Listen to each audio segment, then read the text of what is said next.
It's only fitting that we got Brock Cunningham and we incorporate Jort. So, yeah, the man is only 2 wins, Jort, if you will, of becoming the all-time winningest player in Texas men's basketball history by himself. One will tie him with Ashley and Abrams, and he's going to have an opportunity to pass those guys as well. So, Brock, welcome back. It's always great to see you. Before we get to the little situation on your thumb here, what's your reaction to that, just seeing your name in that kind of company? You know, it's fun, but that's more than anything, that's a program victory. You know, I've been able to play with great coaches, great players, and just be around the right guys. You know, if there was 5 Brocks out there, we're not winning 108 games. But I've had really good teammates and just blessed to be around good guys. All right, let's get to the situation here. I haven't seen this wrap yet, so what is this all about? Tore a ligament or 2, maybe pulled some bone off, Baylor game, but we'll tape it up, good to go for Saturday. You make it seem like it's not a big deal at all. It's you know, it's part of the game. You know, it happens. We'll have to play through it. Just part of it. All right. You show toughness every time that you come out. What is it like now, knowing that you're getting close to the end, and little things like this may be adding up? What keeps you going right now? Playing for March, you know, that's why you do it. I was lucky enough to be on a really good team last year, Elite 8, Big 12 championship, and it's amazing what 1 week can do to your season. It can take it from a good season, making it to round 64, 32, to magical Sweet 16, so on and so forth, and just trying to experience that with a new group of guys, and then also for the guys that return. So how do you describe that? What does it ultimately come down to? What happens when a team can find that magic? Where does it come from? It comes from the entire year, you know, starting back in June, the habits that you make and then how you progress throughout the season. You know, as Coach Ortiz said, we're playing our best basketball right now, and if you put us on a neutral court, we're extremely dangerous and something that I'm looking forward to. So obviously there's so much to talk about when it comes to the postseason, but you're a little different in just that everybody loves you. You're an icon here at the University of Texas. About that. Well, maybe not outside of Austin, right? We've seen that on display. Yep. But in this community, I mean, you're a fan favorite, and you've been here so long, and since day one, you've given everything that you possibly have to this program. Let's talk about day one. Who were you 6 years ago when you first showed up here? Oh, completely different. I thought I was the best freshman to ever step on campus. I thought I was going to immediately play. Ended up redshirting, learned a lot. Go back 6 years, what was it, 2018 when I stepped on campus. I could tell you a bunch of different stories, but I've learned along the entire way.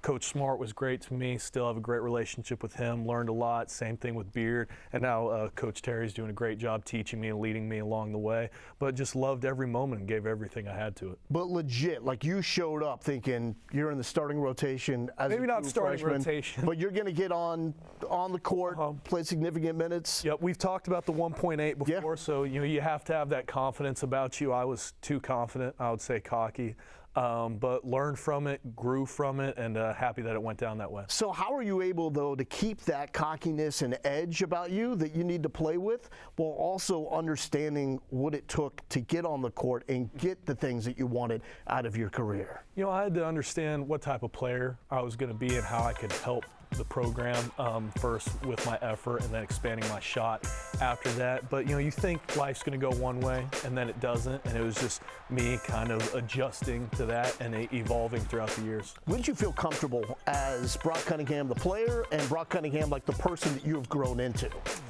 Oh, man, that's a great question. It would probably be, you know, that second year with Beard really broke the rotation. I was playing 15 minutes the year before, maybe got 20 that year.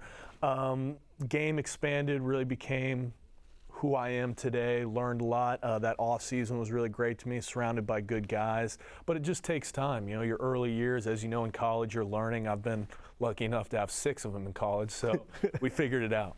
Well, you laugh about it, but that's, you know, a very unique experience that you get to embrace, and honestly, like, why not? If you have an opportunity to be part of something like this, why not extend it 6 years if you've had that chance? When you look back at your career, I imagine the question or the answer to this is going to be no, but regrets? I mean, any in your career? Yeah, absolutely. I shot myself. Oh, so absolutely. So it's the opposite. Yeah. It's not no. No, I shot myself in the foot probably being too outspoken.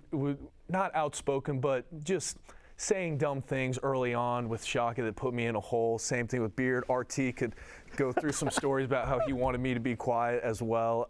Just different moments that I've, of course, learned from along the way, but definitely shot myself in the foot early on. Oh, man, but that's growth opportunities. Part of it. Right there. What's next for you? I mean, I know declaring for the NBA draft is probably, you know, the top of the list. And besides going in the lottery, hopefully playing basketball overseas, maybe Australia for a year or two, and then coming back to Austin and working after that. And what type of work do you want to go into? What interests you outside of basketball? Right now, commercial real estate is the leading runner for that. It's been we've got a few Texas basketball guys that have made that adjustment after their playing career, and they've been great to me, teaching me, and it's just something that I'm interested in. Yeah, Brad Buckman has been my realtor on the commercial side, so I know you're in good position with that lineage there. Buck Cody's another one. Yeah. Texas baseball great. That's been awesome to me along the way. Absolutely. You think back now of everything you've accomplished, what's on the top of the list? Like, what are you going to remember the most about your time here at the University of Texas?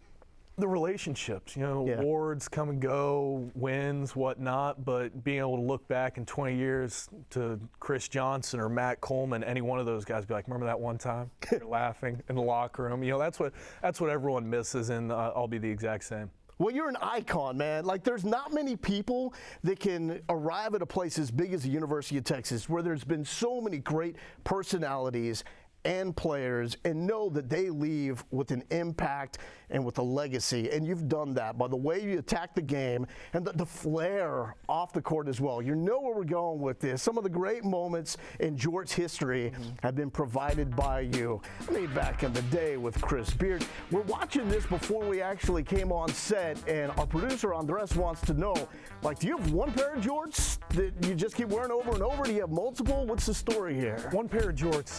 You know, I don't know how just one well versed you are in the jorts. I'm not. You're my only education in this. Well, let me drop some knowledge off. You get one pair that fits right. You can't really outdo yourself by getting too many pairs of jorts. So just one, that's all I've ever needed. Well, we do not have any control at all in terms of whose number is retired, right, with the different athletic programs around campus. But we can control what hangs in the rafters here inside the Longhorn Network studios. So this is a big deal. And this is for you, Brock Cunningham, forever jorts to the rafters. There we go. With your number on the backside. Thank you, Lowell. That's big time. Only pair of jorts I see in here, probably only ever. So that's a big honor right there. Well, you know what these actually are. Those are the ones. Yeah.